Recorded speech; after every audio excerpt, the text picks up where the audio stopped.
ini saya bersama salah satu legenda hidup. Beliau adalah rocker di bawah itu. Saya lihat saya perlu kemampuan untuk menulis sendiri. Tidak semua orang dengan Om Swastiastu, teman-teman. Oke, teman-teman, selamat datang di channel ini. Terima kasih sudah mampir ke channel saya. Dan kali ini spesial, teman-teman. Saya akan pergi ke tempatnya Lolot dan kita akan bertemu dengan Lolot dan berbincang-bincang sedikit.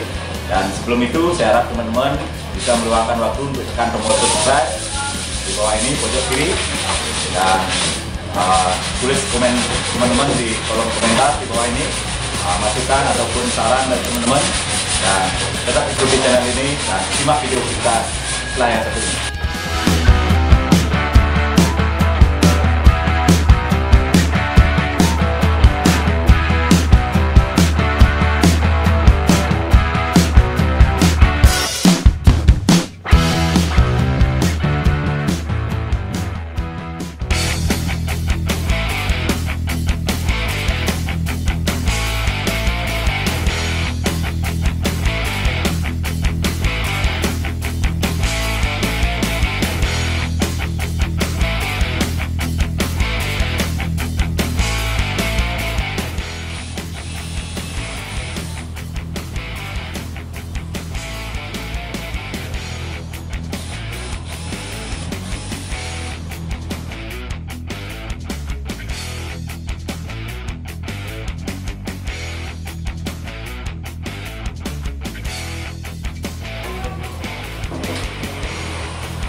Oke, teman-teman, kali ini saya bersama salah satu legenda hidup. Beliau adalah rocker Bali. Beliau pertama kali mengeluarkan album tahun berapa, Ren? 2003. Berat dengan berapa juta kopi? 100.000 kopi. Itu untuk di Bali luar biasa karena albumnya single ya. Album single luar biasa pertama kali musisi Bali atau bisa disebut penyanyi band ya, termasuk musisi Bali yang meledak dengan penjualan album 100.000 kopi. Oke, sekarang beliau sedang mengerjakan meja atau apa, mencari kesibukan di tengah pandemi seperti ini. Oke, tetap ikuti saya dan beliau. Oke.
bikin rak.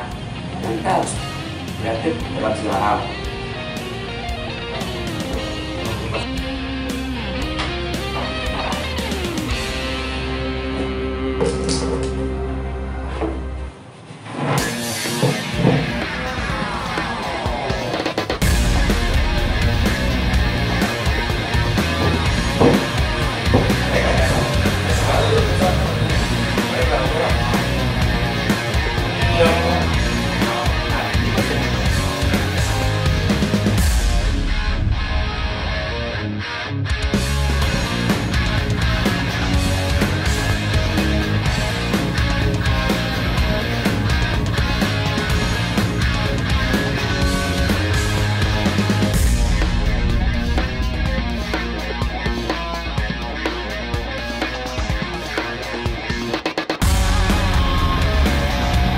Beliau adalah rocker, Bali rocker, dan kita lihat kesibukannya seperti apa saat ini, dan kita akan ikut terjun. Untuk dari itu saya harap teman-teman tetap mengikuti channel ini, dan jangan lupa tekan tombol subscribe, like, komen, dan share.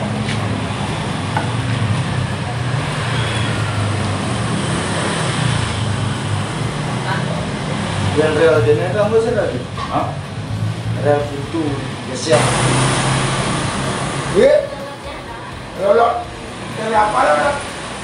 Pak, boleh minta fotonya? Oh, nggak bawa foto lo? Pakai kamera ini. Oh gitu, saya minta foto. Orang pernah bawa foto.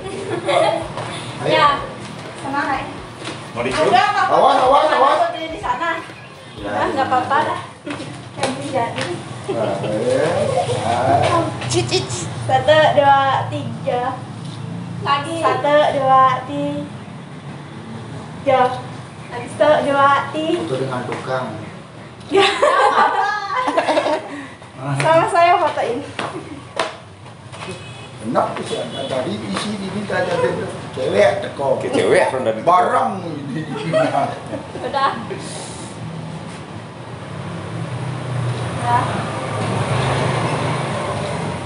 Ya. Udah. Makasih ya. Makasih. Bayar. Dari servisnya. Kamu tuh bayar. Kamu dia mau bayar. Nggak besok-besok lagi aku tuh kesini. Wah. Dan jual dulunya. Lu bapaknya nggak lu? Betul. Bapaknya nanti ada kan nanti kalau udah nikahan ya. Woi. Kulit rambutnya. Ya, Bapak udah yang penting ya.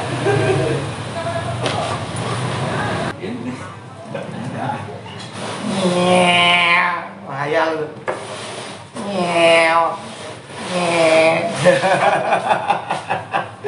Lihat lawan Itu konsep kan. Hayal. Kira-kira kapan jadi Mas? Pelan-pelan aja. Tapi pasti. Paling nggak harus selesai deh. Yakin? Yakin. Karena saya udah pengalaman setengah, males. Usahakan harus selesai deh. Jadi nggak boleh tanggung-tanggung. Ya sudah harus selesai. Seperti dulu sebelum album Panggillah album Si Nur Mejo. No. Itu pos spoilernya. Jadi bilangnya ada pembuktian. Ya. Gitu teman-teman. Dulu waktu beliau baru menciptakan kalau nggak salah 6 lagu deh ya. Kita ketemu di salah satu tempat di Jalan Gunung Agung. Oke teman-teman, seperti itu. Dulu saya kenal beliau pas sebelum Lolot Band terbentuk ya. Baru awal-awal bisa dibilang. Mungkin beliau pada saat itu masih baru mencari siapa kandidat pemain gitar, pemain drum, pemain bass atau apapun itu. Dan saya ketemu beliau di salah satu tempat di Jalan Gunung Agung. Beliau menunjukkan ingin membuat project itu deh ya, project atau bisa dibilang apa dulu dibilang eksperimen ya,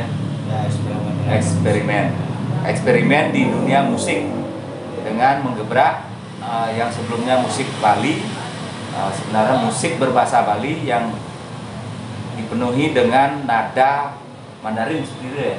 Nah, rock. Enggak, dulu.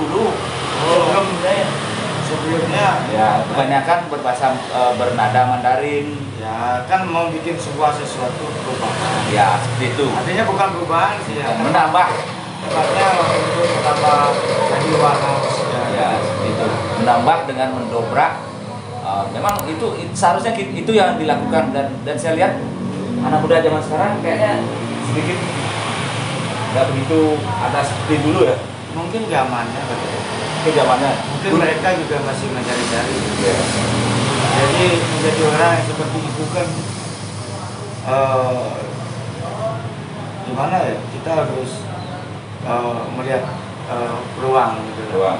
Jadi kita tidak boleh melihat boleh aja sih, nantinya kita harus punya alternatif dalam berkarya, dalam hidup ini, karena tidak semua sesuatu itu bisa kita raih dengan Instan. yang instan. Jadi harus dibutuhkan perjuangan. Nah, perjuangan kita berproses ini adalah yang penting, yang sangat penting, karena ini adalah sebuah bentuk pengalaman hidup. Iya.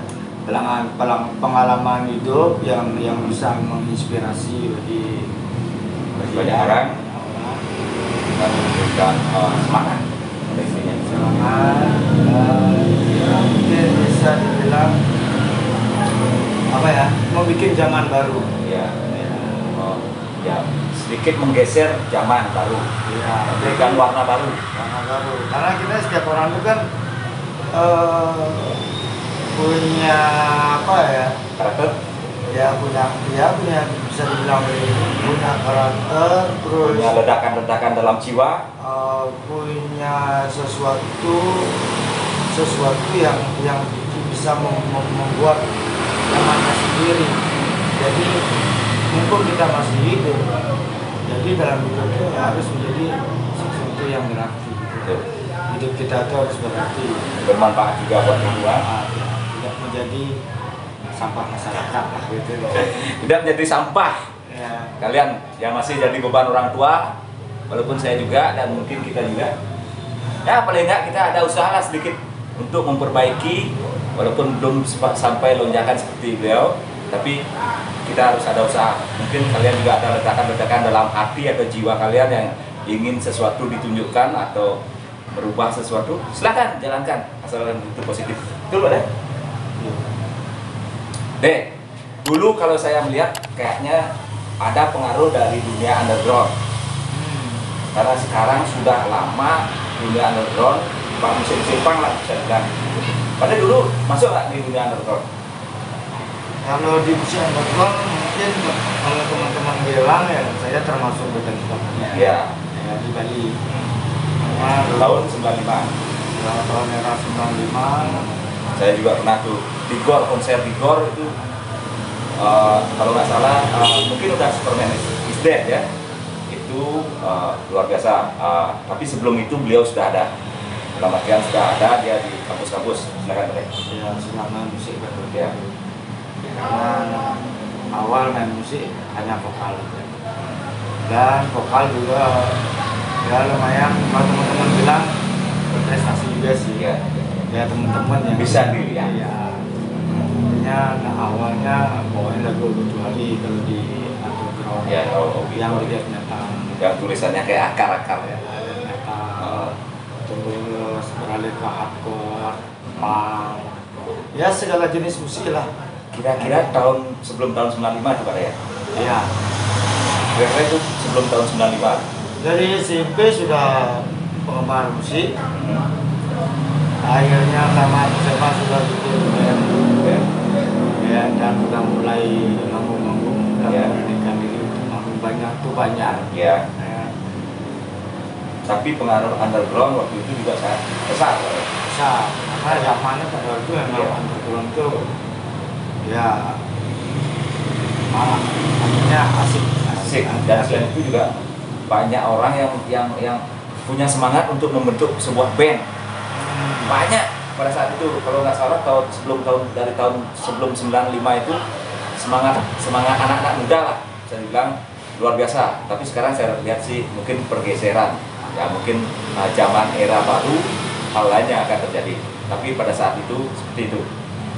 Terus Pak De, dari bermusik Pak De, influence-nya kebanyakan yang Pak De rasakan dari band atau musisi di luar atau Bali.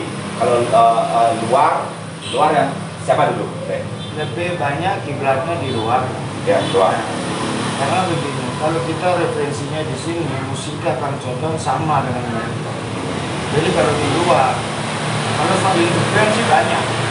Soalnya kita, kalau saya sendiri, kalau musik pun akrobatik. Jadi lebih suka pada nuansa masing-masing musik itu kan berbeda-beda. Jadi semua saya suka, semua saya serap. Jadi pada saat kita berkarya, kita akhirnya banyak warna di sana.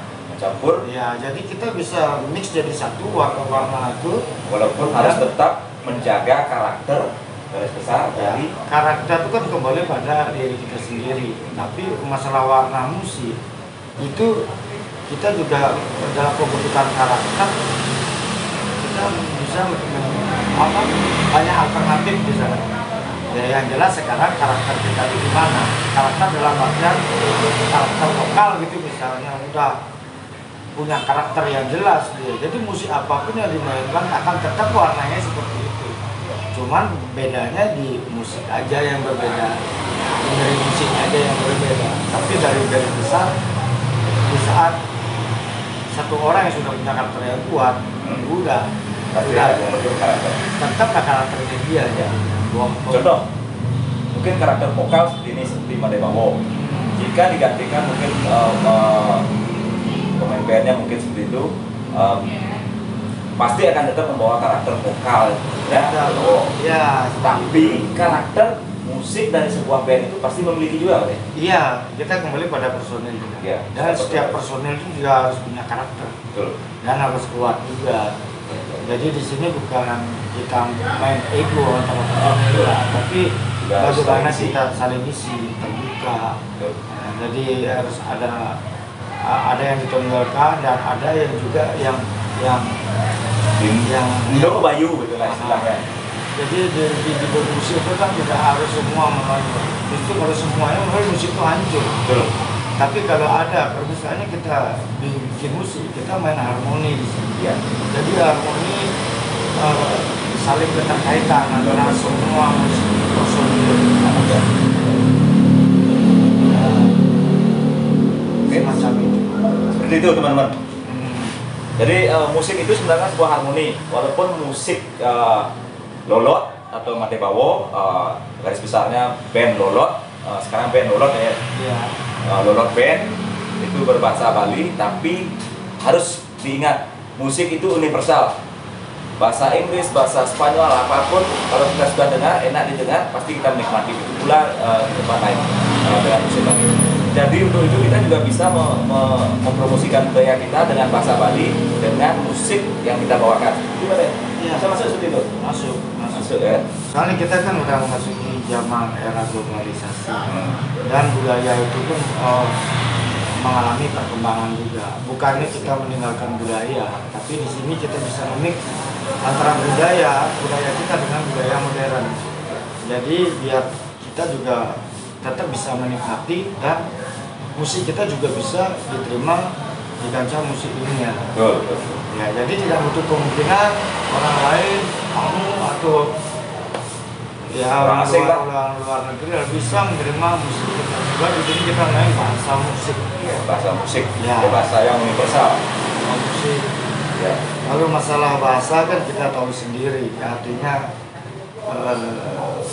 anggaplah kita senang dengan lagu berbahasa Inggris, kita juga belum tentu tahu apa artinya. Ya, tapi yang membuat kita enak, nyaman dengan musik itu adalah dari musiknya itu sendiri. Ya. Dari mood dari musik tersebut. Ya sebenarnya di sini kan ya, setiap musik itu ada zamannya juga. Ya, ada zamannya juga. Musik sekarang juga ada zamannya. Dan kita tetap menerima apapun itu zamannya, dan bila perlu ya kita harus tetap aktif dalam bermusik. Berkembang. Ya. jangan mentok di sana aja gitu. Jadi kan kalau ditinggal zaman nanti cepat tua ya. Kesimpulannya jangan kaku ikuti, tapi harus tetap memiliki karakter yang kuat seperti apa jati diri kita ya. Itu. Dan yang perlu diingat juga teman-teman, kita untuk melestarikan adat budaya kita bukan berarti kita berbahasa Inggris dengan rocker, bukan berarti kita ke barat-baratan. Kita berarti jangan salah. Ya. Kita itu juga asalkan kita sudah masih memiliki jiwa kita sebagai orang Bali, mau tidak mau walaupun kita menggunakan bahasa Inggris, bahasa apapun. Pada dasarnya kan begini, pada dasarnya kita melestarikan budaya kita.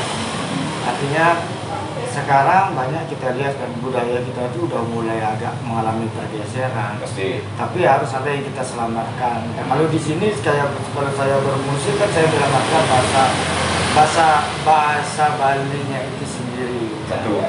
Ya. Bahasa Bali. Dan dua, kita mengangkat gaya tradisionalnya kita. Ya. Kita baik itu dalam video klipnya. Kita mix musik kita dengan musik gamelan dengan modern.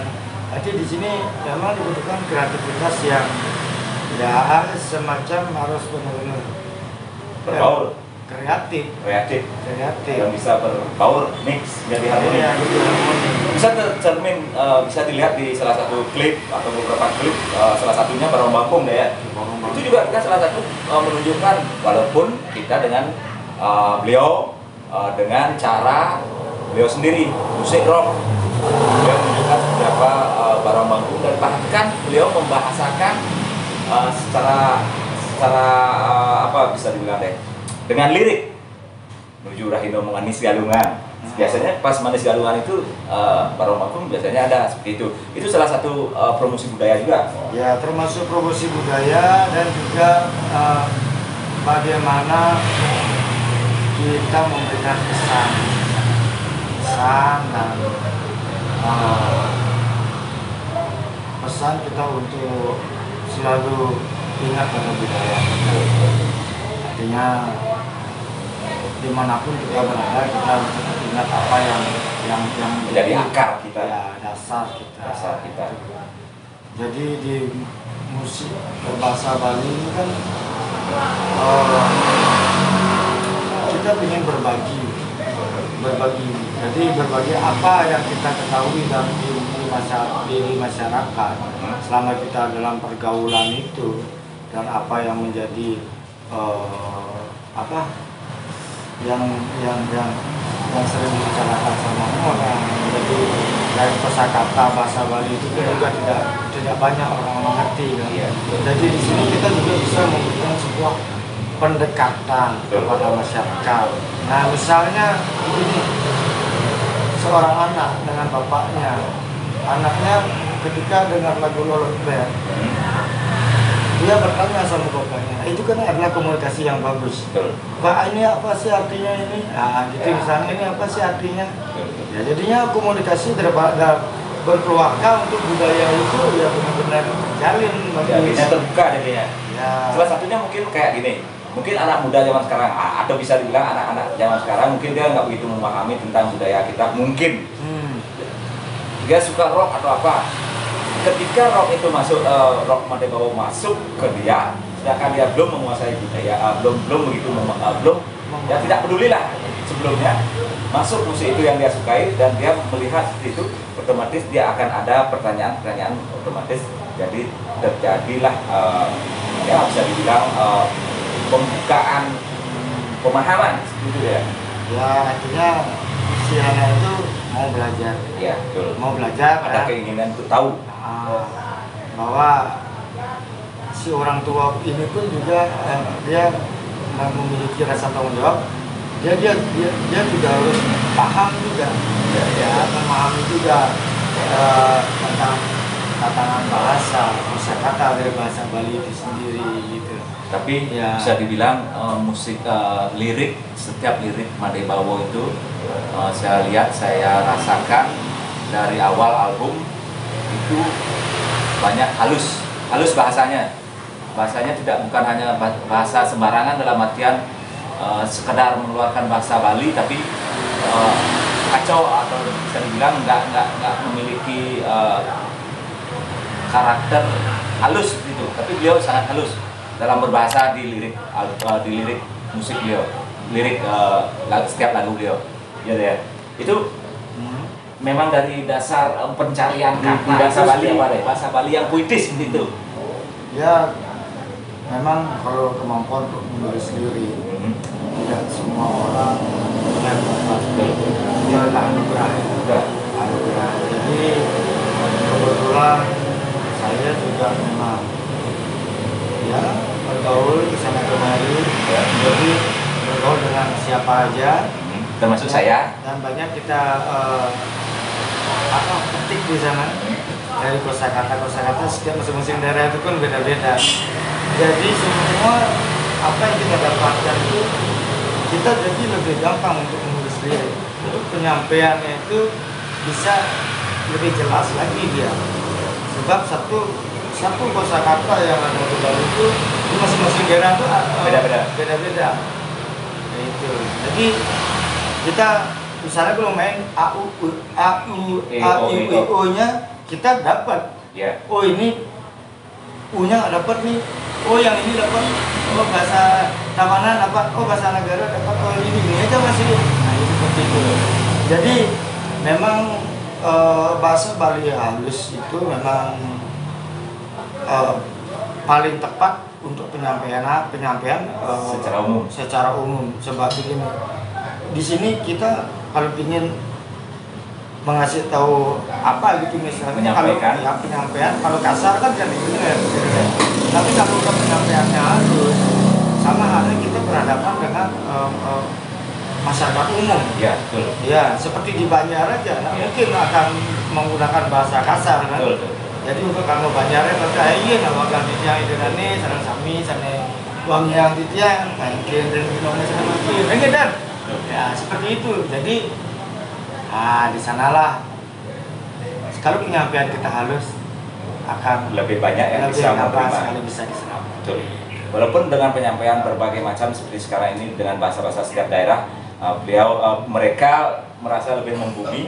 Itu tidak masalah. Tapi karakter dari Made Bawo atau Lolot seperti itu yang saya sukai, Pak Dek. Saya suka seperti itu. Kayak salah satu lagunya Minap Sinah Segara Madu Pancang Iri. Wih, lu mantap segan tuh. Ingat saya betul? Ya, itu album yang pertama. Pertama kedua. Wah, kayak. Oke, betul. Karena itu penulis liriknya EKYN. EKYN itu siapa sih? EKYN itu penulis liriknya. Ya, itu teman dulu sebelum sini, saya tahu nggak? Ya. Tahu nggak orang itu? Ya, anak kelas di sini. Ya. Dia penulis lirik Lolot band yang pertama. Dari pertama sampai ke album? Sampai album kedua. Beliau itu dari mana? Dari Singaraja. Singaraja, betul. Singaraja Gianyar ya Peranakan ya. Ya Peranakan. Tunggu lah. sorry. Kalau mungkin nanti EKYN nonton di sini masih sangat membekas ya. Ya. Beliau masih sering ketemu? Masih sering ketemu di Happy. Sibukannya mungkin apa sekarang ya? Bisnis. Saya kalau ingat dengan beliau. Dulu kayaknya di sini ya? Ya di sini kok. Waktu mau jadi si KYN ini adalah penulis GNJ awalnya dia. Iya, penulis GNJ dan akhirnya pada waktu itu band dan ada lagi band semua bubar kan. Dan saya yang tidak main band lagi. Awalnya band-band yang lain gitu. Ya. Terakhir kan bandnya Revolver. Superman Revolver. Bukan Superman Silvergun. Habis itu Revolver. Setelah itu udah ada band lagi. Dan akhirnya kan banyak itu materi-materi lagu. Akhirnya, ini pada dasarnya lagu itu kan mau berbahasa materi lagu berupa lirik atau lagu musik. Materi kalau liriknya pada saat itu kan mau diganti dengan bahasa Inggris. Ya. Masih mengharapkan vokal. Saya main gitar aja. Tapi akhirnya nggak ada band lagi, semua materi lagu itu akhirnya saya minta bantuan sama EKYN, Kak, rubah aja nih jadiin lagu berbahasa Bali. Nah, sebentar. Berarti sebelum itu sudahkah Pak Debawo atau Lolot ada bayangan untuk membuat sebuah gebrakan band berbahasa Bali, atau karena materi itu ada sehingga buat bahasa Bali timbul ya untuk musik atau band berbahasa Bali? Gimana? Ya sebenarnya gini, artinya udah bikin aja dulu, bikin aja. Toh kita tetap ingin main band, Ya. cuman ya kita harus jujur juga dong. Artinya pada saat itu kan kiblat anak muda pada waktu itu kan kiblatnya nasional internasional. Ya, betul. Kalau ke semua ke sana larinya, terus di Bali mau diapakan? Sedangkan di Bali perkembangan musiknya tetap Monoton. itu aja. Saya merasakan. Itu ya kan. Ya. Dan akhirnya memang harus ada orang yang terjun. Setelah lama menunggu, ternyata nggak ada orang yang nongol. Berani yang bikin perubahan. mendobrak perubahan, menambah kasanah musik. Ya, akhirnya ya terpaksa saya turun gunung untuk membuat suatu perubahan. Bukan perubahan, untuk melengkapi Ya, menambah lah. Ya, biar nggak salah, bukan perubahan. musik, Ya, di Bali. menambah musik di Bali. Ya. Dan akhirnya anak muda kan kembali dia kepada dirinya sendiri. Selain itu juga setelah Lolot meluncing album pertama, setelah itu mungkin ya bisa dibilang beberapa bulan setelah itu bermunculan. Kalau nggak salah itu setelah Lolot tuh Buluso ya deh, tahu? Ya, Buluso Band, terus Raja, Joni Agung. Walaupun beberapa band yang pada saat awal-awal itu sekarang mungkin sudah nggak aktif lagi, dan beberapa masih aktif seperti Joni Agung, ya, Bintang, Triple X. Nggak tahu. Kayaknya bandnya nggak aktif, tapi mungkin cuma Jun aja ya. Jun Bintang yang aktif. Ya, mudah-mudahan tetap aktif lah istilahnya. Mudah-mudahan bisa tetap menjaga. Mungkin closing untuk hari ini, saya bersama Mak Debawo atau Lolot ngobrol santai dan mengerjakan beberapa kegiatan furniture. Beliau mengerjakan beberapa kegiatan furniture, tepatnya membuat meja table show ya. Table show, meja gergaji. Hampir mirip kegemaran kami, tapi beliau sudah menjalankan. Dan teman-teman juga terima kasih sudah tetap menyimak video ini sampai selesai, dan saya harap saya akan mengapresiasi teman-teman jika tekan tombol subscribe di bawah kiri, dan jika ada kekurangan atau kesalahan atau apa yang mau disampaikan bisa tuliskan di kolom komentar. Apa kaku? Tuliskan di kolom komentar ya. Seperti inilah Mak Debawo aslinya. Beliau sangat humble ya. Beliau sangat ya, jiwa bertemannya itu luar biasa, walaupun saya sudah cukup lama tidak ketemu beliau. Tapi mungkin dulu ya nggak begitu intens sih, tapi beliau sangat humble seperti ini. Oke, teman-teman, dan ingat tekan tombol subscribe, like, komen, dan share. Dan bila perlu teman-teman tekan tombol lonceng untuk mendapatkan notifikasi setiap video yang akan saya upload. Oke, terima kasih. Ya, dukung terus ya. Tekan tombol Subscribe. keren tuh deh. Dukung terus.